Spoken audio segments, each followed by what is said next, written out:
My name is Ricardo Franco. I'm the chair of the ad hoc committee for deported veterans for the Veterans Caucus of the California Democratic Party. And unfortunately, we're here today to say goodbye to one of our brothers, deported veteran Enrique Salas. Enrique is from the Marines. He was deported to Mexico and living in Tijuana, where he was in a horrible car crash.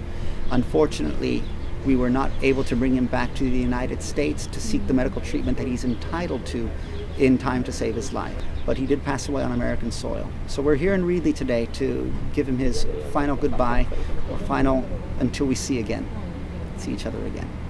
Can you tell us a little bit about just how many deported veterans you think there are in the country?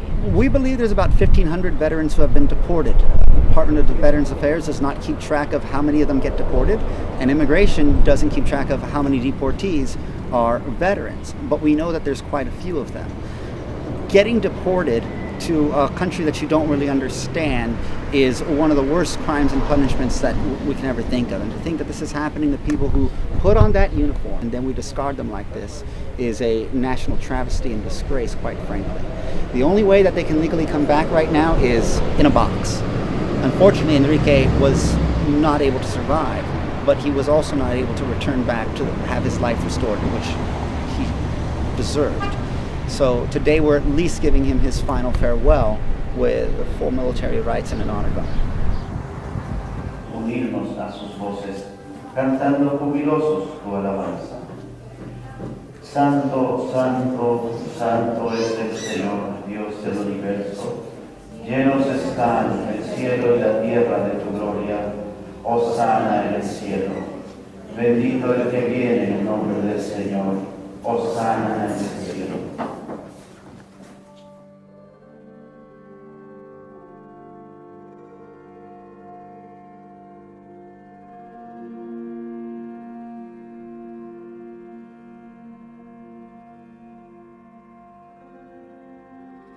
Hi, my name is Jesus Mesa and I serve in the U.S. Navy. I was deported almost 17 years ago. I've been deported for 20 years. Also a Cold War veteran. Was guarding missile sites in West Germany before the wall got brought down. Discharged honorably. I volunteered for Vietnam for 4 years. I want to go home. My name's Hector Lopez. I joined the reserves right out of high school. I did 6 years in the reserves in Fresno, California, and I've been deported. I've been deported since December 20th, 2006. And in my heart, I'm an American. I was just born in Mexico, and I want to go home. My name is Mario Rodriguez. I'm a deported veteran. I was drafted in 1965 and went to Vietnam. Mario is a Vietnam combat veteran with 2 Bronze Stars. Highly decorated veteran and deported.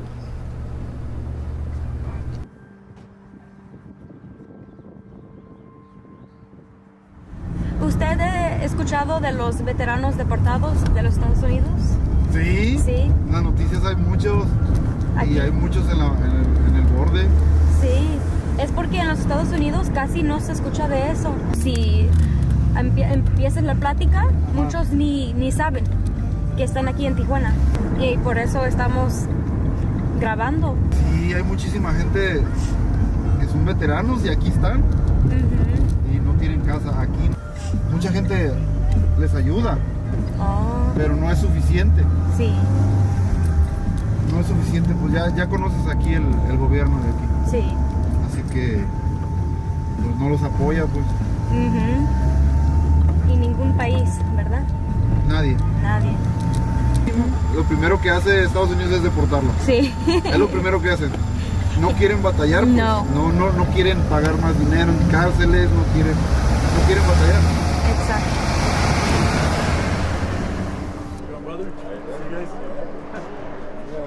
Bring it in. Tell us what you got going on here. So we're in Tijuana, Baja California, and I'm the director and founder of the Deported Veteran Support House, and this is a place where we help out people that have been deported, that served in the military. We help them with their VA benefits. We have housing here. We connect them with attorneys.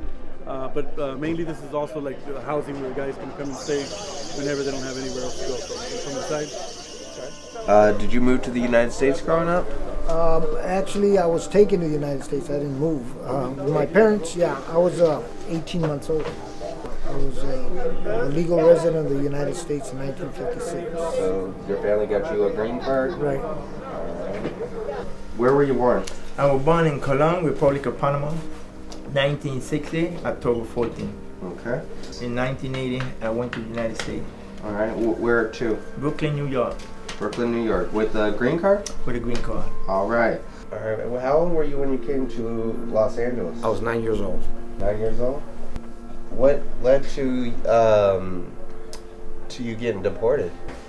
I was living on the streets in LA, and this black dude came to me and he said, "Can you give me some crack cocaine?"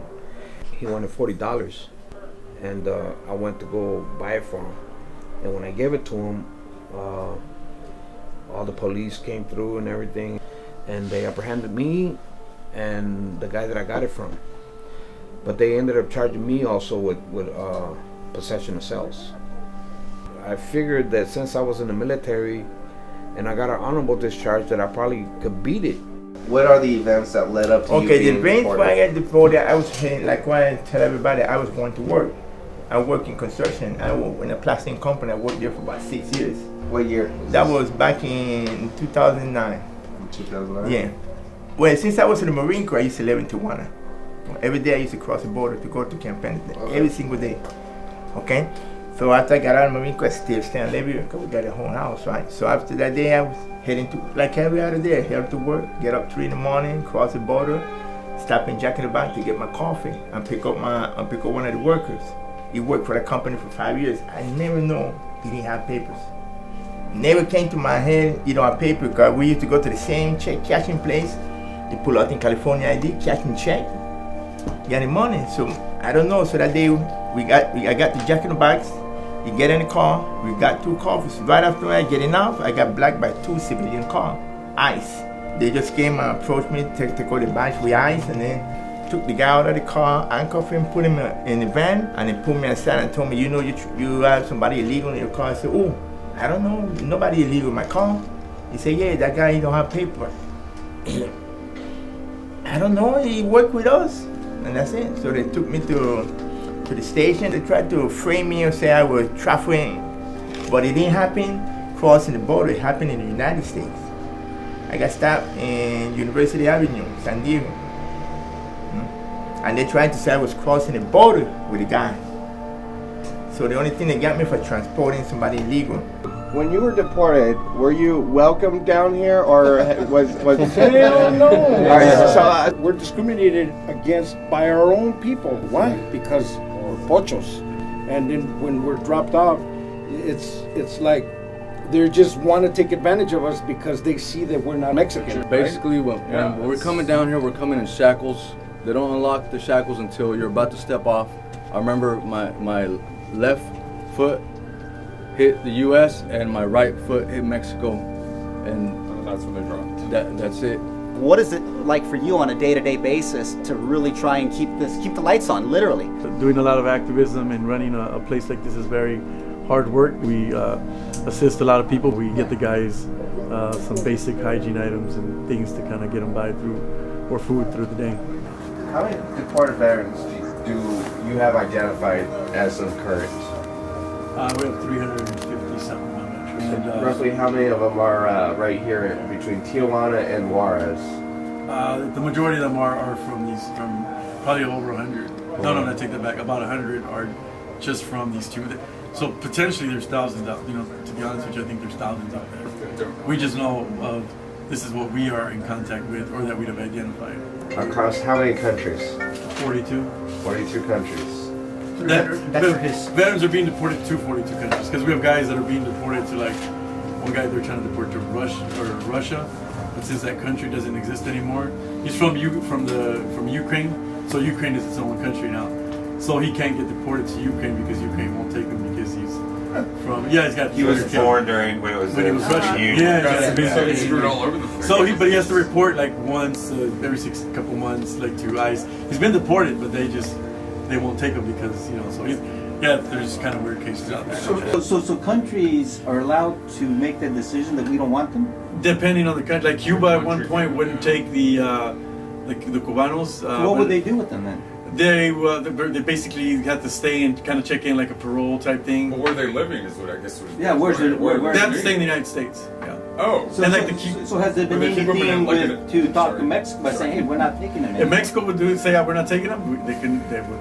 So they keep them in a detention center? Is that Sometimes they're kept in a detention center for a while and then they're released.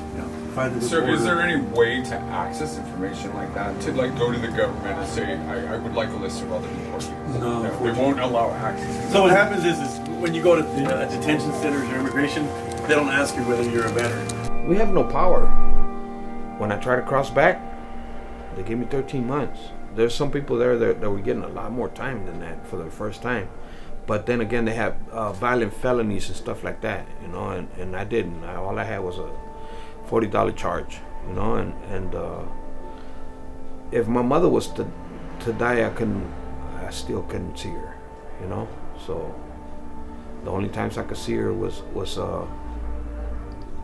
if she was to come over here, I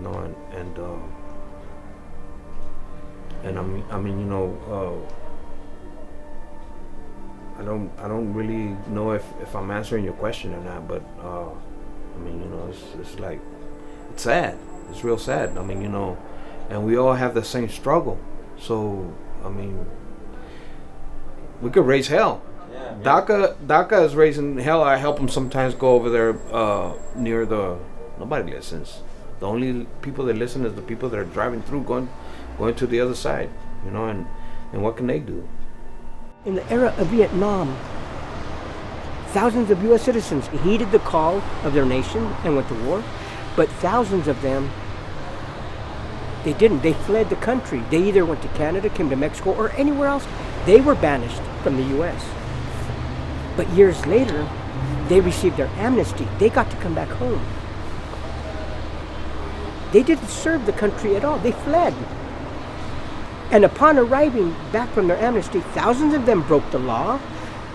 They were actually given the opportunity to complete their parole or probation and to show society that they were rehabilitated.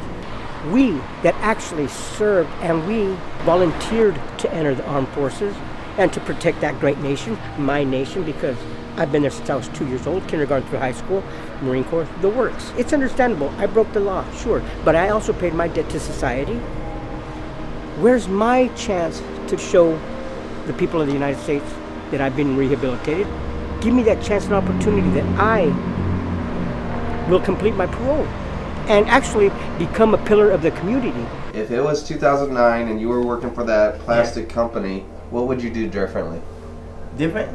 Yeah. I would have never take the guy. If I would have known it was illegal, get out of my car, that's it. Okay. I never want to go close to you because right now, all the situation, if somebody walking with you and you don't have paper, that's it, you gone. If the time would have put back, I would have told him, but I didn't know the guy worked for the company. Not even the company know it was illegal. He got a California driving license. How he got it? To get a California driving license, you gotta have a green card or you gotta be born in the United States. How he get it? I don't know. Let's say it's between 72 and 75 again. Would you do something differently? Well, yeah, I would actually steer clear of those influences. I don't know what the statistics are, but there was thousands of servicemen coming back from Vietnam addicted to heroin. That was just something that happened. You look pretty sober. How long have you been sober for? I have about 15 years now. 15 years sober? It took a long time, a lot of years in and out of prison after being discharged. Like you said, if I had something to do differently, it would certainly be not associating with those elements that got me. I'm not blaming anybody but myself, for taking the bait, as you will. if I would have never engaged in drug use, I wouldn't be here. That's for sure. I would be in a much better place. It's like even just bringing them back and, a first step, permanent residency back. If we can't even get them to citizenships, like look, because correct me if I'm wrong, but almost all of them, if they were incarcerated, they filled out their entire, if they were charged with a crime and convicted, they have served their sentence before they were deported. Everybody. So for every other citizen who didn't even enlist in the military, they would be back with all their freedoms, depending upon their rights getting restored. It can be up to different states at times, but they wouldn't get deported at the end of it. I mean, this is double punishment. At a real young age,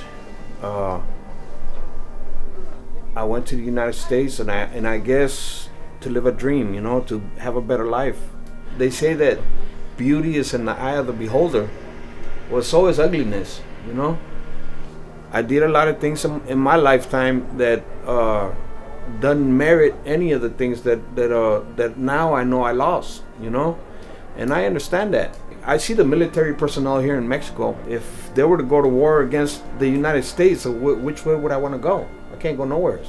I'm not for Mexico, but if I was to go to my hometown, that's where most of my family's at. Well, yeah, over there I might fight, but that's my hometown. Here I don't even know nobody. If I was to go to LA, I know mostly everybody, all the way to San Francisco, My kids have been waiting for me for 6 years now.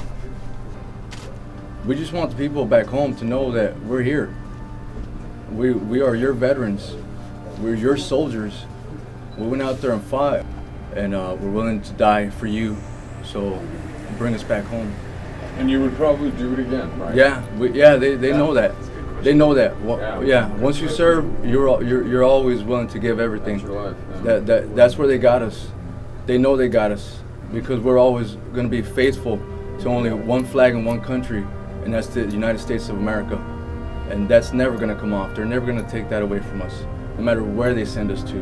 We're always going to be that U.S. soldier. We're always going to be that U.S. veteran, no matter where we end up. Right now, it's like we're missing in action. It's hard for all of us. We all have family. We're all American. We all feel that we, at the very, very least, deserve to be at home with our families. So we just want anybody back home to back us up. We're your U.S. veterans, we're your U.S. soldiers, and we need to be brought back home. So we want to come back home. How can people watching help support you and support this cause? Sure, well, it's very important that the most important thing that we want to do is go back home to our families. So call your congressman. Right now there's a bill, HR 1405, that'll help out some deported veterans go home.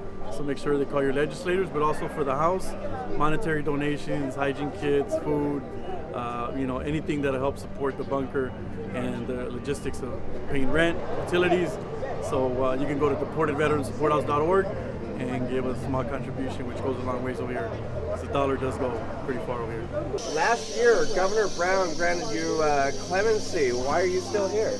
Well, unfortunately, just because you're pardoned for the crime, because most veterans are deported for a crime that they committed, you still have to go through the legal process of immigration. So I got pardoned for the crime in the state of California, but I still have to go through immigration, and it's a process of going through citizenship. So I should find out within the next 30 days whether I become an American citizen. So, are you going to go back right away or continue helping the people here? I decided to do a year commitment. So if it happens tomorrow, I'll be here for another year to make sure that this continues to grow and that we have a good foundation, and that this also gets the support that it needs to continue, whether I'm here or somebody else is here.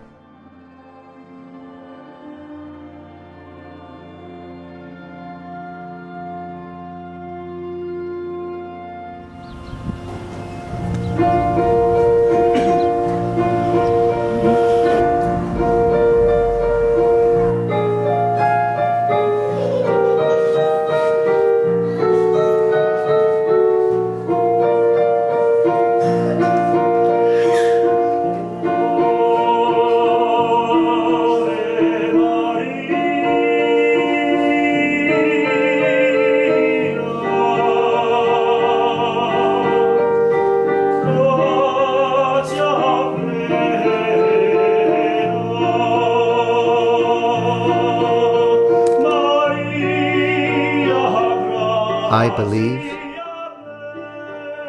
that when you learn to open your mind wider than your eyes, if you learn to listen louder than you speak,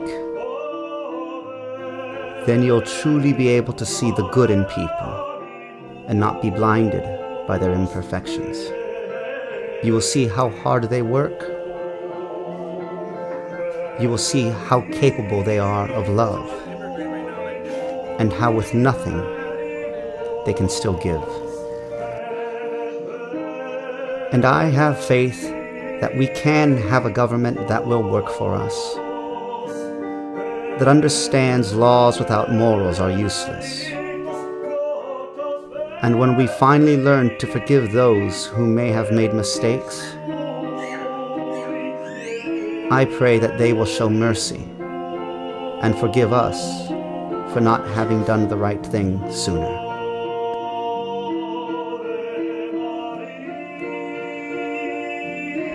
Let us make ourselves and our nation actually worthy and deserving of the fights and sacrifices of all of our veterans.